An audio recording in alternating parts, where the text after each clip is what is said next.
Hello everyone and नमस्ते। आप सभी का एक बार फिर से स्वागत है आपके अपने चैनल रूहानी किस्से में।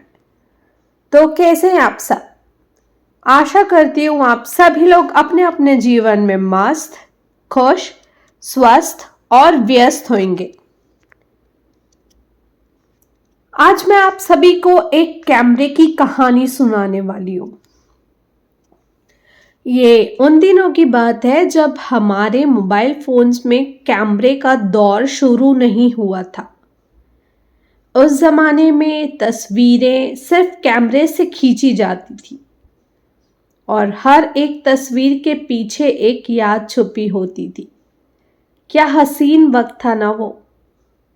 लेकिन आज मैं आपको एक ऐसे कैमरे की कहानी सुनाने जा रही हूँ जो सिर्फ यादें नहीं बल्कि खौफ भी साथ लाती है।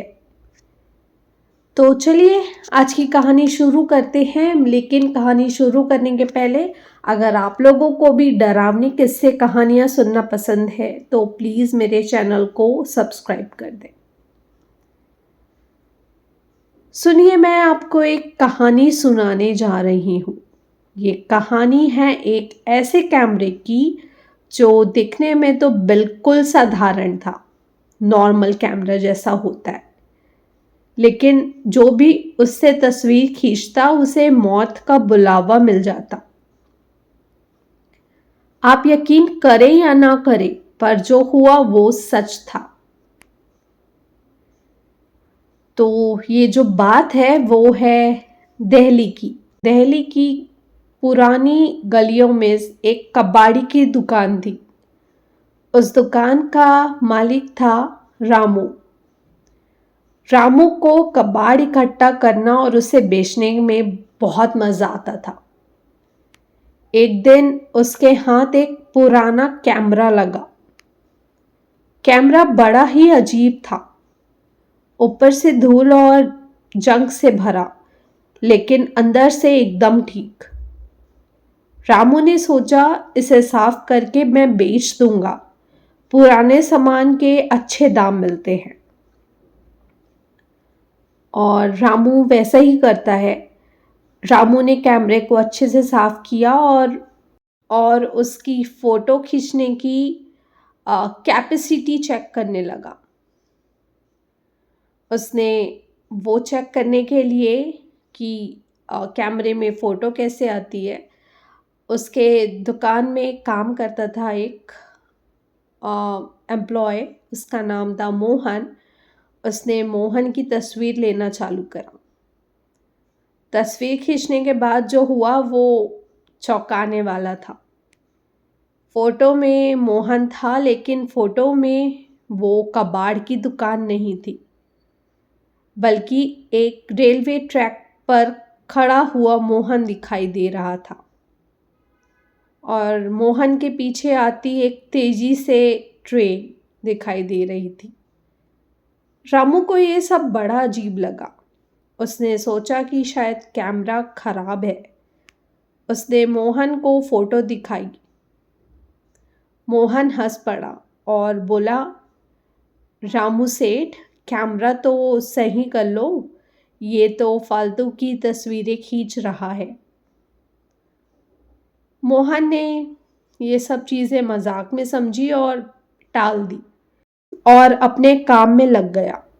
लेकिन उसी दिन शाम को मोहन की मौत की खबर आई। उसने रेलवे ट्रैक पर गलती से पैर फिसलने से अपनी जान गंवा दी थी। रामू को ये बात खटकने लगी। उसने सोचा, क्या ये कैमरा सच में मौत का कोई इशारा करता है? उसने अपने शक को दूर करने के लिए दोबारा कैमरे का इस्तेमाल किया। इस बार उसने अपने दोस्त जीतू की फ़ोटो खींची। तस्वीर में जीतू अपने कमरे के फर्श पर गिरा पड़ा दिखाई दिया और उसके आसपास बिजली के तार फैले हुए थे। रामू ने जीतू को तुरंत फ़ोटो दिखाई। जीतू ने इसे मजाक समझा और कहा, यार रामू, तेरा कैमरा खराब है, इसे ना तू कबाड़ी में ही पड़े रहने दे। अगले दिन जीतू की लाश उसके कमरे में मिली। वो बिजली के झटके से मर चुका था। अब रामू का शक यकीन में बदल गया। रामू अब डरने लगा था। उसने तय किया कि वो इस कैमरे से छुटकारा पा लेगा। उसने कैमरे को नदी में फेंकने की कोशिश की, लेकिन वो कैमरा किसी तरह से दोबारा उसकी दुकान में लौट आया।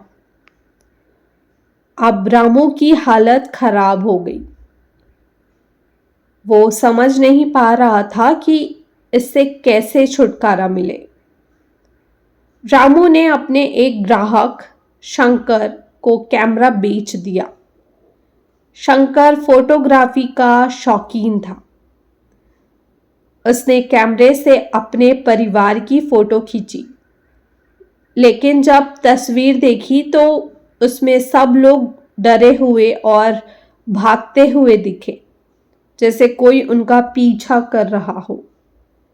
शंकर ने सोचा कि ये कोई ग्लिच होगा, लेकिन उसी रात उसके पूरे परिवार की मौत हो गई। किसी ने उसके घर में आग लगा दी थी। अब तक ये बात पूरे मोहल्ले में फैल चुकी थी कि रामू का कैमरा श्रापित है। रामू अब तक समझ चुका था कि ये कैमरा उसे भी नहीं छोड़ेगा। उसने आखिरकार अपनी खुद की फोटो खींची। तस्वीर में वो अपनी दुकान में फांसी के फंदे में लटका हुआ दिखा। रामू का दिल दहल गया। उसने कैमरे को तोड़ने की कोशिश की, लेकिन कैमरा टूटने की बजाय और चमकने लगा।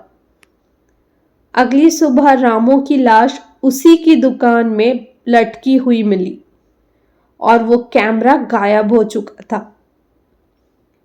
कहते हैं वो कैमरा आज भी किसी न किसी कबाड़ी के पास घूम रहा है। जो भी उसे खरीदता है वो उसकी जिंदगी का सबसे बड़ा खतरनाक फैसला बन जाता है।